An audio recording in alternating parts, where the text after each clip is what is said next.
हम एक लड़की वर्जिनी को देखते हैं जो इस मूवी के अंदर ग्रास हॉपर्स को ग्रो करके सेल करती है। यहाँ हम देखते हैं कि उसके पास उसका कस्टमर आता है, उसे वो उन ग्रास हॉपर का टेस्ट और क्वालिटी चेक करवा रही थी और उसे उन ग्रास हॉपर का टेस्ट तो काफी अच्छा लगता है लेकिन उनकी क्वांटिटी बहुत कम थी। इस चीज से उसे गुस्सा आ जाता है और वो कहता है कि मैं नेक्स्ट टाइम से तुम्हारे पास बिल्कुल नहीं आऊंगा। उसके बाद वर्जिनी अपने फ्रेंड जिसका नाम करीम था उसे कॉल करती है और उससे हेल्प मांगती है क्योंकि उसके कस्टमर्स ने अब उससे वो ग्रास हॉपर्स खरीदने से मना कर दिया था। और नेक्स्ट सीन में अब हम वर्जिनी की बेटी लोरा को देखते हैं जिसके क्लासमेट अजीब अजीब वीडियोस बनाकर उसे तंग कर रहे थे क्योंकि उसकी मॉम ग्रास हॉपर का बिजनेस करती थी। हाँ, लोरा को इस बात से बहुत ज्यादा गुस्सा आता है और वो उस लड़के को मारने लगती है जिसने वो वीडियो बनाई थी। सही वक्त पर वर्जिनी आकर उसे रोक लेती है और उसे अब अपने साथ घर ले जाती है, लेकिन लोरा अभी तक उससे बहुत ज्यादा नाराज। तो अब वर्जिनी उसे कहती है कि मैं सारे ग्रास हॉपर्स को बेचने लगी हूँ, इसके बाद हम ये शहर छोड़कर भी कहीं और चले जाएंगे, फिर हमारी लाइफ में ऐसे प्रॉब्लम्स नहीं आएंगे। वर्जिनी की इस बात से लोरा को काफी सुकून होता है।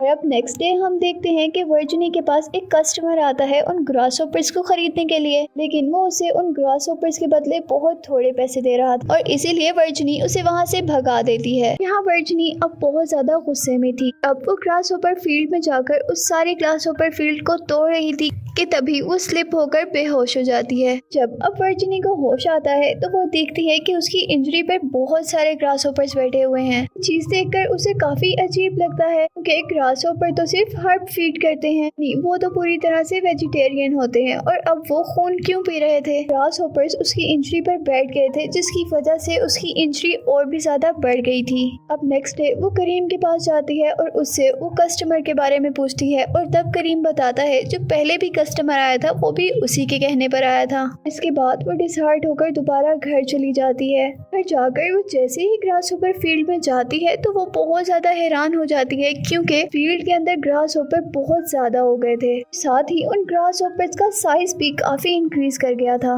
इसके बाद सुबह होने पर वो दोबारा जब ग्रास हॉपर फील्ड के अंदर जाती है तो और भी हैरान हो जाती है क्योंकि उनकी क्वांटिटी अब डबल हो गई थी। अब वर्जिनी समझ गई थी कि ये सारे ग्रास हॉपर्स उसके ब्लड की वजह से इंक्रीज हो रहे थे और इसीलिए वो अपने हैंड का बैंडेज उतारती है और दोबारा ग्रास हॉपर्स को अपना ब्लड फीड करवाती है। इस काम से उसे बहुत ज्यादा दर्द होता है लेकिन वो फिर भी ऐसा करती है। और इसके बाद हम देखते हैं कि अब वो उन ग्रास हॉपर्स के स्टंक्स को अपने हाथ से निकालने की कोशिश कर रही थी जिसमें उसे बहुत ज्यादा पेन हो रहा था। नेक्स्ट डे जब वो दोबारा उस फील्ड के अंदर जाती है तो वो देखती है कि उनकी क्वांटिटी और साइज और भी ज्यादा इंक्रीज हो गई थी। अब उनकी क्वांटिटी बहुत ज्यादा बढ़ जाने की वजह से वर्जिनी उनके लिए एक और फील्ड बना रही थी। जहाँ वर्जिनी का बेटा उन ग्रास हॉपर्स को देखने के लिए दूसरी फील्ड की विंडो से उसके अंदर देखता है, लेकिन लोरा को काफी गुस्सा आता है क्योंकि अब उसे पता चल गया था कि वो कहीं पर भी माइग्रेट नहीं करने वाले। अब वर्जिनी का बेटा वहाँ से कुछ ग्रास हॉपर्स लेकर आकर अपने रूम के ग्रास हॉपर्स के साथ रख देता है। यहाँ उस लड़के ने उन नए ग्रास हॉपर्स को जहाँ पर रखा था वो नए ग्रास हॉपर्स ने पुराने ग्रास हॉपर्स को खा लिया था। उसके बाद हम वर्जिनी को देखते हैं जो अब फील्ड के अंदर जाकर दोबारा ग्रास हॉपर्स को ब्लड फीड करवा रही थी।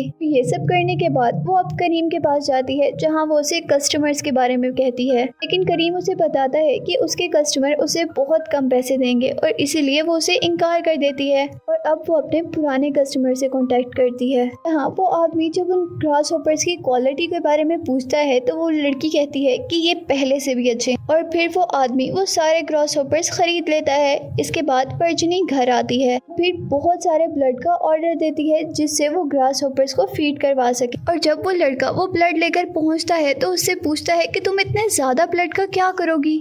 और इस पर वर्जिनी कहती है कि मैं ग्रास हॉपर्स को फीड करूंगी। और फिर वो लड़का इस बात पर हंसता है और इस बात को यहीं पर छोड़ देता है।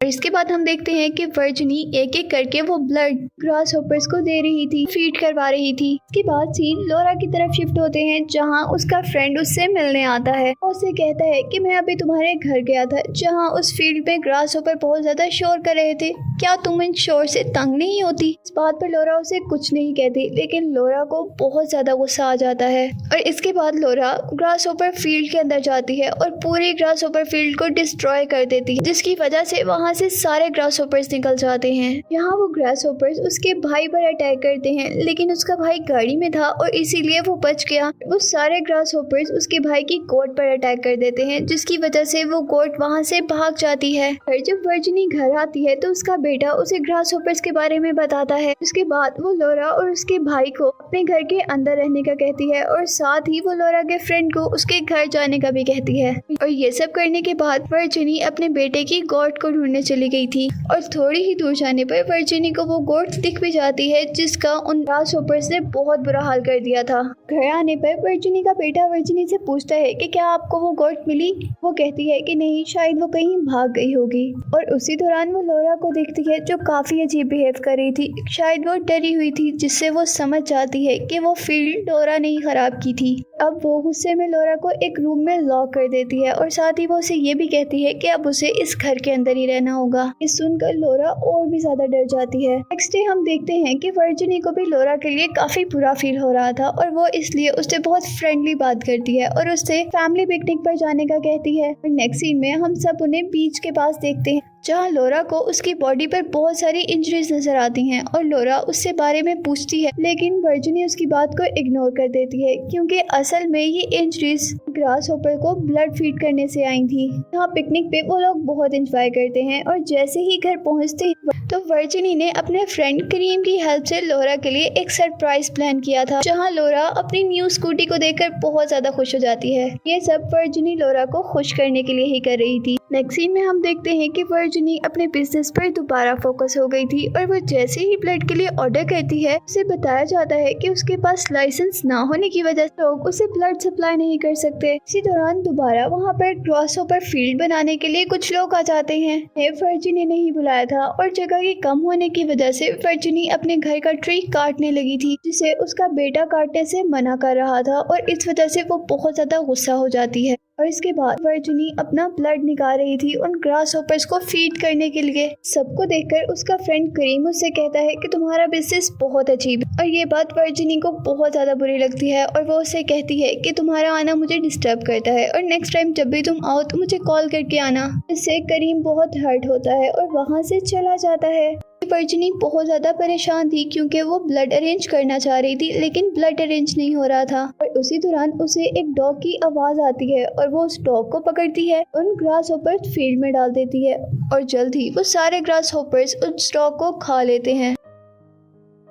नेक्स्ट मॉर्निंग हम देखते हैं कि जब वर्जिनी उस डॉग का ब्लड वहाँ से साफ कर रही थी तो वहीं पर लोरा इन उसकी बेटी आ जाती है, लेकिन वर्जिनी उसे अंदर आने से मना कर देती है और तभी लोरा उसे बताती है कि बाहर कोई कस्टमर्स आए हैं। यानी अब वर्जिनी का कारोबार दिन ब दिन बढ़ता जा रहा था, इसीलिए वो रात को एक जंगल में जाती है और वहाँ से एक काव हंट करती है ताकि वो उस काव के ब्लड से ग्रास होपर्स को फीड कर सके। नेक्स्ट मॉर्निंग हमें पता चलता है कि वर्जिनी के बेटे को कैंपिंग के लिए कहीं जाना था। लोरा वर्जिनी को उठाती है, लेकिन वर्जिनी लोरा से ही कह देती है तुम अपने भाई को बस तक ड्रॉप कराओ। यहाँ लोरा अपने भाई को तो बस तक ड्रॉप कर देती है, लेकिन वो और उसके भाई दोनों परेशान थे क्योंकि उन दोनों को लगता है उनकी मॉम के साथ कोई ना कोई प्रॉब्लम जरूर है जिसे वो शेयर नहीं कर रही। लोरा जैसे ही घर आती है तो अपनी मॉम को पूरे घर में ढूंढती है, लेकिन वो उसे कहीं नहीं मिलती और वो इसीलिए अब फील्ड तक जाती है जहाँ उसकी मॉम ग्रास होपर्स को ब्लड फीड कर रही थी और उसके ऊपर ग्रास होपर्स थे। अब देखकर वो बहुत ज्यादा डर गई थी और वो घर के अंदर आकर अब करीम को मैसेज करती है। जैसे ही करीम उनके घर आता है तो वो वर्जिनी की हालत काफी खराब दिखता है और उन्हें अपने घर ले आता है। जहाँ अपने घर लाने पर करीम लोरा से कुछ सवाल कर रहा था, लेकिन इतने में ही वहाँ पर वर्जिनी आ जाती है। वो वर्जिनी से भी बहुत सवाल करता है, लेकिन वर्जिनी उसे कोई जवाब नहीं देती और इस पर करीम बहुत गुस्सा होता है और वर्जिनी अपनी बेटी लोरा के मना करने के बावजूद उसे वहाँ से लेकर चली जाती है। इसके बाद हम देखते हैं वर्जिनी ने जिस डॉग को उस ग्रास होपर्स को फीड करवाया था, डॉग का मालिक उसे ढूंढते ढूंढते यहाँ तक आ गया था और वो जैसे ही उस ग्रास होपर फील्ड के अंदर जाता है तो वहाँ पर बहुत सारे ग्रास होपर्स को देखकर डर जाता है और वहीं पर गिर जाता है और यहाँ वो सारे ग्रास होपर अब उस आदमी को खाने लगे थे। अब करीम जो वर्जिनी और लोरा को उनके घर छोड़ने आया था तो वो फील्ड को देखने के लिए उसके अंदर जाता है और वहाँ उस आदमी की डेड बॉडी देखकर बहुत ज्यादा डर जाता है। जैसे ही लोरा करीम का थैंक यू करने के लिए बाहर आती है तो उसे देखकर उसे पता चल जाता है कि अब करीम को सब कुछ पता चल गया है। लेकिन वर्जिनी को ये नहीं पता था कि उसने कोई डेड बॉडी देखी है। उसे लगता है कि करीम को सब कुछ लोरा ने बताया है। भागकर वहाँ से लोरा के पास चली जाती है। यहाँ पीछे से करीम अपनी कार में से ऑयल की कैन निकालता है और सारे फील्ड को जला देता है। लेकिन उस फील्ड को जलाने की वजह से वहाँ से बहुत सारे ग्रास होपर्स बाहर निकल गए थे। वहीं फायर को देखकर वर्जिनी और लोरा वहाँ पर आते हैं और वर्जिनी जल्दी से उस फायर को बुझाने लगी थी और अब वो सारे ग्रास होपर्स उनके पीछे आ रहे थे। करीम जल्दी से लोरा को लेकर घर के अंदर चला जाता है और घर की सारी लाइट्स ऑफ कर देता है। लेकिन वर्जिनी उस फायर को बंद करने की अभी भी कोशिश कर रही थी। इसी दौरान वो अपनी बेटी लोरा की आवाज सुनती है, जिससे वो सब कुछ छोड़कर जब अपनी बेटी के पास जाती है तो अंदर देखकर हैरान हो जाती है कि करीम को सारे ग्रास होपर्स ने खा लिया था। लोरा वहाँ से बचकर भाग गई थी। लोरा भागते भागते एक जंगल में पहुँच जाती है, लेकिन ग्रास होपर्स अभी भी उसके पीछे पीछे थे और वो जल्दी से वहाँ पर एक रिवर देखती है और पानी के अंदर जंप लगा देती है और एक बोट को जो वहाँ पर रखी हुई थी अपने ऊपर ले लेती है और सारे ग्रास होपर्स अभी भी उसके ऊपर आ रहे थे। इतने में ही वहाँ पर वर्जिनी उसका पीछा करते करते आ गई थी। अब वर्जिनी अपने आप को इंजर करती है और अपना ब्लड अपने फेस पर लगा लेती है ताकि सारे ग्रास होपर्स उसकी तरफ अट्रैक्ट हो जाएं और लोरा बच जाए। ऐसा ही होता है और सारे ग्रास होपर वर्जिनी की तरफ अट्रैक्ट हो जाते हैं। यहाँ से सारे ग्रास होपर्स खत्म हो गए थे और लोरा को लगता है कि उसकी मदर मर चुकी हैं और वो फौरन बोर्ड को दूर फेंककर अपनी मदर को ढूंढने लगती है। आखिर में अपनी मॉम को जिंदा देखकर वो बहुत ज्यादा खुश होती है और उनको अपने गले से लगा लेती है और मूवी यहीं पर एंड हो जाती है।